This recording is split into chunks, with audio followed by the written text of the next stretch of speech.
ಇದಕ್ಕೆ ಬೆಲೆನೇ ಕಟ್ಟಕ್ಕಾಗಲ್ಲ ಸರ್. ಓ hi hello ನಮಸ್ಕಾರ, ಎಲ್ಲರಿಗೂ ನಿರಂತರ ಕೃಷಿ ಯೂಟ್ಯೂಬ್ ಚಾನಲ್ಗೆ ಸ್ವಾಗತ.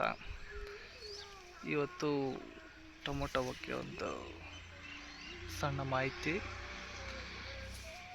ನೀವು ನೋಡ್ತಿದ್ದೀರಲ್ವ, ಇದು ನೋಡಿ ನನ್ನಷ್ಟಿದೆ, ಆಲ್ಮೋಸ್ಟ್ 5.56 ಫೀಟ್ ಇದೆ. ಸ್ನೇಹಿತರೆ, ಇದು ಬಂದ್ಬಿಟ್ಟು ಗಂಗೋತ್ರಿ ಅಂತ ತಳಿ. ಇದು ತುಂಬ ಹೈಟ್ ಬೆಳೆಯುತ್ತೆ, ಕೆಳಗಡೆ ಕಾಯಿ ಬರಲ್ಲ. ಬಟ್ ವೈರಸ್ ಫ್ರೀ, ವೈರಸ್ ಅನ್ನೋದು ಇದುವರೆಗೇನು ಕಾಣಿಸ್ಕೊಂಡಿಲ್ಲ. ನನಗೆ ಗೊತ್ತಿರೋ ಪ್ರಕಾರ ಇದು ಬೇಸಿಗೆ ಕಾಲಕ್ಕೆ ಸೂಕ್ತವಾದ ತಳಿ ಅನಿಸುತ್ತೆ. ಮಳೆಗಾಲಕ್ಕೆ ಅಷ್ಟೊಂದು ಸೂಕ್ತ ಅಲ್ಲ. ಗಿಡ ಜಾಸ್ತಿ ಆಗುತ್ತೆ, ಕಾಯಿ ಕಮ್ಮಿ ಬರುತ್ತೆ. ನೋಡಿ, ಫ್ಲವರ್ ಸೆಟ್ಟಿಂಗ್ ಅನ್ನೋದು ಜಾಸ್ತಿ ಇದೆ. Flower setting plus fruit setting ಇವಾಗ ಆಗ್ತಿದೆ, ನೋಡಬೇಕು. ಕೆಳಗಡೆ ನೀವು ಅಬ್ಸರ್ವ್ ಮಾಡ್ಬೋದು, ಕೆಳಗಡೆ ಫ್ರೂಟ್ ಸೆಟ್ಟಿಂಗ್ ತುಂಬ ಕಮ್ಮಿ ಆಗಿದೆ. ನಮ್ಗೆ ಸ್ಯಾಟಿಸ್ಫ್ಯಾಕ್ಷನ್ ಇಲ್ಲ ಕಂಪೇರ್ ಟು ಸಾಹೋ ಜೈಹೋ ತಳಿಗಳಿಗೆ. ಫ್ರೂಟ್ ಸೆಟ್ಟಿಂಗ್ ಕಮ್ಮಿ ಇದೆ.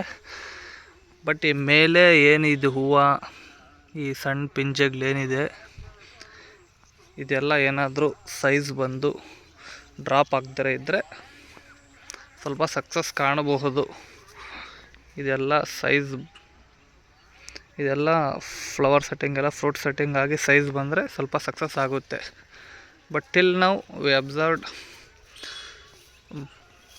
ಕಡಿಮೆ.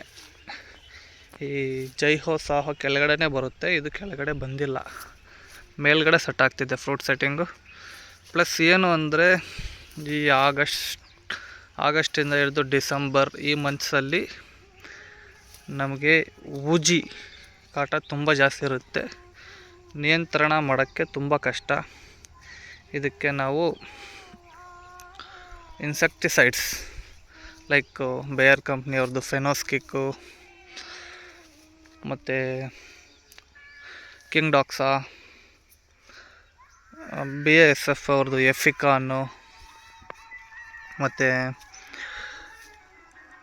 ಈ ಥರ ಫಂಗಿಸೈಡ್ಸ್ನ ಯೂಸ್ ಮಾಡ್ಕೋಬೇಕಾಗುತ್ತೆ. ಆವಾಗ ಸ್ವಲ್ಪ ಊಜಿ ಸ್ವಲ್ಪ ಹತೋಟಿಗೆ ತರ್ಬೋದು. ಮತ್ತು ನಮಗೆ ಕಪ್ಪು ಮಚ್ಚೆ ಕೆಳಗಡೆಯಿಂದ ಕೆಂಪು ಕಲರ್ ಆಗ್ತಾ ಬರುತ್ತೆ ಲೀವ್ಸು.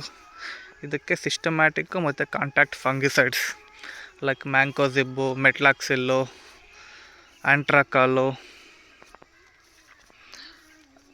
ಈ ಥರವೆಲ್ಲ ಯೂಸ್ ಮಾಡ್ಬೋದು. ಮತ್ತು ಊಜಿಗೆ ವಯಾಗೋ ಅಂತ ಬರುತ್ತೆ, ಅದನ್ನು ಯೂಸ್ ಮಾಡ್ಬೋದು. ಮತ್ತು ಕಾಯಿ ಮೇಲೆ ಗಜ್ಜಿ ಬರುತ್ತೆ, ಅದಕ್ಕೆ ನಾವು ಬ್ಯಾಕ್ಟ್ರೋಮೈಸಿನ್ನು ಈ ಥರ ಯೂಸ್ ಮಾಡ್ಕೋಬೋದು. ನೋಡಿ, ಇದು ನಿಮ್ಗೆ ಕಾಣಿಸ್ತಿದೆ ಅಲ್ವಾ, ಇದು ಗಜ್ಜಿ, ಊಜಿ ಎಲ್ಲ. ಈ 3 ರೀಸನ್ಸು ಏನು, ತೇವ ಜಾಸ್ತಿ ಆಗಿ ಗೊಬ್ಬರಗಳು ಜಾಸ್ತಿ ಬಿಟ್ಟರೆ ಗಜ್ಜಿ ಥರ ಬರುತ್ತೆ. ಅದನ್ನ ನಾವು ಮಳೆ ಇಲ್ಲದೆ ಇರುವಾಗ ಡ್ರಿಪ್ಪು ಗೊಬ್ಬರಗಳು ಬಿಟ್ಕೋಬೇಕಾಗುತ್ತೆ. ನೋಡಿ, ಕೆಳಗಡೆ ಇಷ್ಟು ಮಾತ್ರ ಫ್ರೂಟ್ ಸೆಟ್ಟಿಂಗ್ ಆಗಿದೆ, ಬಟ್ ಕಡಿಮೆ ಕಂಪೇರ್ ಟು ಸಾಹೋ ಆ್ಯಂಡ್ ಜೈಹೋ. ಈ ತಳಿಗೆ ವೈರಸ್ಸು ನಾವು ಇದುವರೆಗೂ ಅಬ್ಸರ್ವ್ ಮಾಡಿಲ್ಲ. ನಾವು ವೈರಸ್ ಅವು ಬರ್ತಾಯಿದೆ ಅಂತ ಇದಕ್ಕೆ ಬೇರೆ ತಳಿಸು ಸೆಲೆಕ್ಟ್ ಮಾಡಿದ್ದು ಗಂಗೋತ್ರಿ. ಗಿಡ ಓವರ್ ಆಯಿತು, ಫಸಲು ಕಮ್ಮಿ. ಬಟ್ ಮೇಲೆ ಇರೋ ಈ ಫ್ರೂಟ್ ಸೆಟ್ಟಿಂಗು ಫ್ಲವರ್ ಸೆಟ್ಟಿಂಗು ಏನಾದರೂ ಸಕ್ಸಸ್ ಆಗಿದ್ರೆ ಇದೂ ಓಕೆ ಅಂತ ಅನಿಸುತ್ತೆ. ಎಸ್ ಸ್ನೇಹಿತರೆ, ನಾವು ಈ ಮಳೆಗಾಲದಲ್ಲಿ ಊಜಿ ಮತ್ತು ಅರ್ಲಿ ಬ್ಲೈಟ್ ಇದನ್ನು ಹತೋಟಿಗೆ ತರಬೇಕು. ಇದನ್ನ ತೊಗೊಂಡ್ರೆ ಒಂದು ನಮಗೆ 300 ರೂಪೀಸಿಂದ 500 ರೂಪೀಸ್ ಹೋದ್ರೂ ವರ್ಕೌಟ್ ಆಗುತ್ತೆ. ಇದು ನಾವು 1 ಎಕರೆ ಬಯಲಲ್ಲಿ ಮಾಡಿದ್ದೀವಿ. ಹೈಟ್ ತುಂಬ ಚೆನ್ನಾಗಿ ಬಂದಿದೆ ತೋಟ. ಇದು ಪೊಮೊಗ್ರಾನೇಟ್ ದಾಳಂಬ್ರಿ ತೋಟದಲ್ಲಿ ಮಾಡಿದ್ದೀವಿ.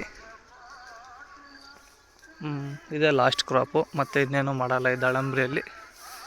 ದಾಳಂಬ್ರಿ ಸಸಿಗಳಿಗೆ 9.5 ತಿಂಗಳಾಗಿದೆ ಟಿಲ್ ಡೇಟ್. 3 ಸಲ ಪ್ರೂನಿಂಗ್ ಆಗಿದೆ. ನೋಡಿ, ನಾವು ಈ ಥರ 2ರಿಂದ 3 ಕಾಂಡಗಳನ್ನ ಬಿಟ್ಟಿದ್ದೀವಿ ಕೆಳಗಡೆ. ಏನಕ್ಕೆ ಅಂತಂದರೆ, ಈ ಕಾಂಡ ಕೊರೆಯುವ ರೋಗ ಅಂತ ಒಂದು ಬರುತ್ತೆ. ಇದಕ್ಕೆ ಕುಟ್ಟು ಥರ ಹುಳು ತಿನ್ನುತ್ತೆ. ಅದೇನಾದರೂ ಬಿದ್ದು ಒಂದು ಸ್ಟೆಮ್ ಫೈಲ್ಯೂರ್ ಆದರೂ ಇನ್ನೊಂದಿರಲಿ ಅಂತ ಒಂದು ಯಾವತ್ತೂ ಬಿಡಬಾರ್ದು ನಾವು, 2 ರಿಂದ 4 ಬಿಡ್ಕೋಬೋದು. ನೋಡ್ಬೋದು ನೀವು ಇಲ್ಲಿ ನಾವು 3 ಬಿಟ್ಟಿದ್ದೀವಿ. ಇದು ವಾಟರ್ ಶೂಟ್ ಅಂತೀವಿ, ಇದನ್ನ ಕರಿತೀವಿ. ವಾಟರ್ ಶೂಟ್ನ ತೆಗಿಬೇಕು. ಎಸ್ ಸ್ನೇಹಿತರೆ, ಕೃಷಿ ರಿಲೇಟೆಡ್ ಇನ್ನೂ ಹೆಚ್ಚು ವಿಡಿಯೋಗಳು ಅಪ್ಲೋಡ್ ಮಾಡ್ತಾ ಇರ್ತೀವಿ. ನಮ್ಮ ಚಾನಲ್ಗೆ ಹೊಸಬ್ರು ಯಾರಾದರೂ ಆಗಿದ್ದರೆ ದಯವಿಟ್ಟು ಸಬ್ಸ್ಕ್ರೈಬ್ ಮಾಡ್ಕೊಳ್ಳಿ, ನಮ್ಗೆ ಸಪೋರ್ಟ್ ಮಾಡಿ, ರೈತನ ಬೆಳೆಸಿ. ಧನ್ಯವಾದಗಳು. Thank you. ಇನ್ನೊಂದು ವಿಡಿಯೋ ಜೊತೆ ಮತ್ತೆ ಸಿಗೋಣ.